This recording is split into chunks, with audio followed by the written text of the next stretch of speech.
Good morning. Welcome back to the Mayor's Table. I'm Mayor Tommy Roberts, and my guest this morning, once again, is City Manager Rob Mays. Good morning.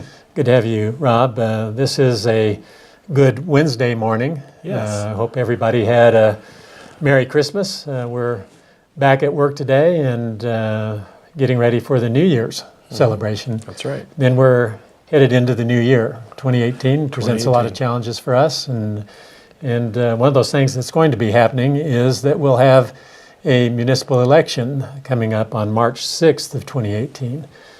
And these elections occur every 2 years, and it's always important to get the information out to the public about what's going to be happening during those elections. And so that's what we want to talk about today.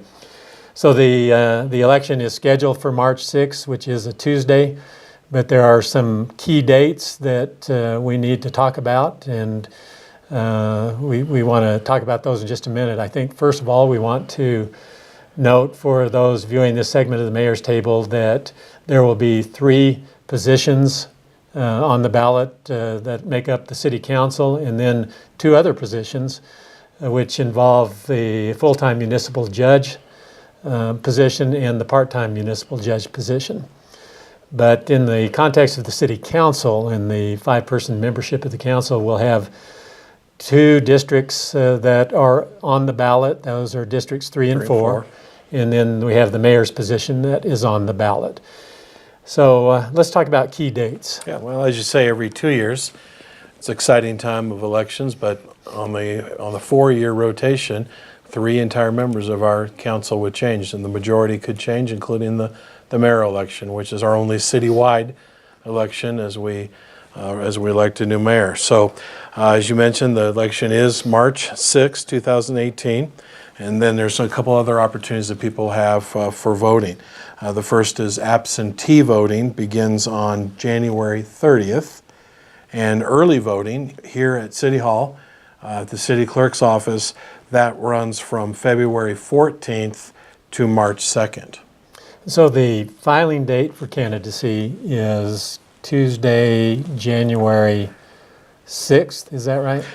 January 9th. So Okay, again, Tuesday, for January 9th. those that want to declare for one of those 5 positions that you mentioned, they need to file on January 9th, and that's the only day. That's the kind of thing that surprises people. It's not prior to then or as a deadline, but on that day between the hours of 8 and 5, you have to physically show up and turn in a completed candidacy declaration form. And you also have to have with you an affidavit of voter registration.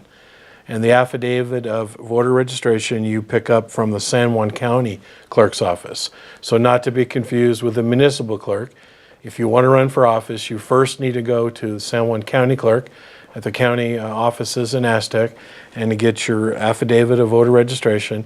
Then you need to pick up a declaration of candidacy form from the Farmington City Council here in Farmington City Hall, and then show up in person with those documents between the hours of 8 and 5 on January 9th. Then there's a write-in filing deadline as well, and I believe that's a week later. 1 week later. Tuesday, January 16th. That's correct. And I don't know that we've ever had a write-in candidacy in the city of Farmington. There probably has been, but I'm just not aware of it. But that is an opportunity for anybody who might decide after the January 9th filing deadline if they decide they wanted to become involved in this election in one way or another. Yeah, and then I should note that you can pick up a declaration of candidacy form also off of the city clerk's website on the city webpage as well at fmtn.org. You don't actually have to come in to get that form, but you do have to go to the county clerk in Aztec to get your affidavit. Yeah. So we know that there's going to be a significant change in the elected body in 2018 as a result of this election. I have decided that I am not running for re-election as mayor, so we'll have a new mayor. We know that Councilor Nate Duckett, who currently represents District 4, has declared that he is running for the position of mayor, and so he will give up his District 4 seat. So that will be wide open, and it will ultimately be occupied by somebody new. Yep. And then we know that Councilor McCulloch, who represents District 3, is not seeking re-election, so there will be a new face in that seat as well. So this is an occurrence that's going to result in a big change. That's right. In the way city government looks at the elected level, the governing body level. From your perspective as a manager, the leading manager, the highest manager in our system of government, what does this mean for you and for staff? Well,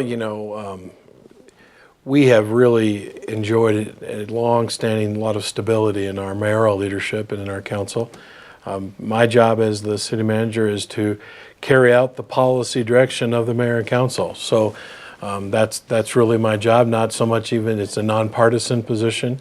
I think I can work with any good mayor and council. We've been very, very fortunate with your leadership for 8 years.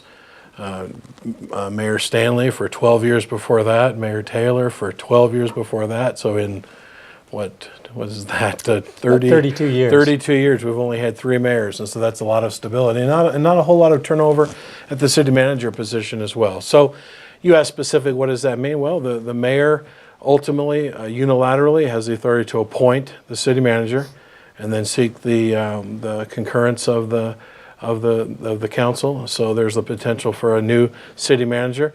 The city manager then unilaterally has the authority to appoint all of the department heads. So 13 department heads are appointed by the city manager. So anytime we have this much of a possibility of a change, obviously from a standpoint of staff's perspective, we follow very closely and we care very much because our job is to carry out the policy direction that we're given.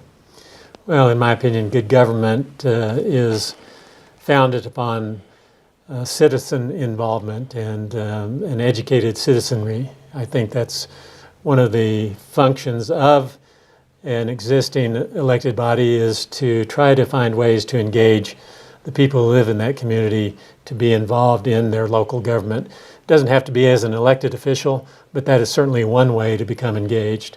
There are multiple numbers of other ways to be involved.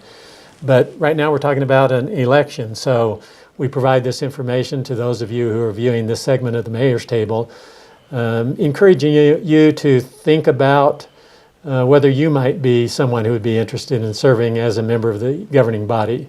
It's a huge commitment of time, but it's a very worthwhile thing to do for your community. You learn a great deal. You learn a little bit about a lot of things, but it expands your understanding of your community, and it helps you to direct the way in which our community would go. So I encourage people out there to be thinking about it. You still have some time to contemplate whether it's something you might want to do, and if you decide that you want to talk more about it, I certainly would be willing to visit with you, and I know Rob would be willing to talk with you about what is involved. But this is, again, much more than just encouraging people to think about running for elected office. We want to inform people that the election is coming up because it's important that people participate by voting. And leading up to that vote, it's important to educate yourself about the issues and to make an informed decision about who it is you will vote for. So we want to encourage that as well. So Rob, I think we've probably covered what I wanted to cover here this morning, and that is to get this information out about the elections coming up on March 6th. Do you have any other closing thoughts that you'd like to pass along to our viewers? Yeah, just to remind people that local municipal government is nonpartisan, and so it's not a Democrat, Republican, or independent. It's about responsible citizens of Farmington who live here, raise their families here, work here, play here, wanting to have a voice and a part of what goes on in government. And people sometimes underestimate how much impact their elected officials really do have on their lives. And so again, I really encourage people to vote March 6th, as you said. And if you know you're not going to be here on March 6th, don't forget the 2 other opportunities through absentee voting beginning January 30th and early voting February 14th all the way up to March 2nd. I'd like to point out that it would be my plan to invite all of those people who are candidates for any one of these 3 positions to visit here on the Mayor's Table. We're tentatively setting aside 2 to 3 segments in the future. These would probably be the last week in January and the first couple of Mondays in February, where we would give the candidates an opportunity to visit with you on the mayor's table. We'd also like to point out that all of this information, these deadline information, the date information, will be posted to our webpage and our Facebook page. So if you don't remember what we've talked about here this morning, you can go to those social media outlets and get that information. So that will close this segment of the Mayor's Table. Thank you for being with us again this morning, and we'll look forward to seeing you again next week.